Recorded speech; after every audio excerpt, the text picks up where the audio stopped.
টুকুস করে চালিয়ে চলে এসেছি আর এরকম আইসক্রিম খাবো বলে চলে এসেছি 5 টাকার অরুণ আইসক্রিম খেতে, তাও আবার এই স্কুটিটা নিয়ে এসেছি। স্কুটির মধ্যে করে না ভর্তি করে আইসক্রিম নিয়ে যাবো, আরে 5 টাকা আইসক্রিম পাওয়া যাচ্ছে, তাই আমি স্কুটিটা চালিয়ে ডগর ডগর ডগর করতে করতে চলে এসেছি অরুণ আইসক্রিমের স্টলে, যেটা রয়েছে একদম বেলেঘাটা সিআইটি মোড়ে। আরে আইসক্রিমটা গলে যাবে, আইসক্রিমটা খাই, এত কষ্ট করে এসেছি এই স্কুটিটা চালিয়ে। আরে ওয়েট করো আইসক্রিম আর দেখে আমি সহ্য করতে পারছি না, ওয়েট করতে পারছি না।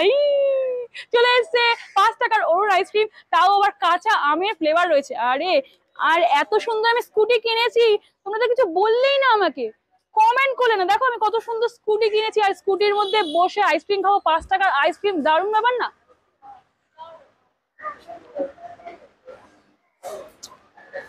কি সুন্দর লাগছে না এরকম স্কুটি, তার সঙ্গে এরকম 5 টাকার আইসক্রিম, দারুণ ব্যাপার। আর আইসক্রিমটা এত ভালো না, ভর্তি করে নিয়ে যাব বাড়ির জন্য।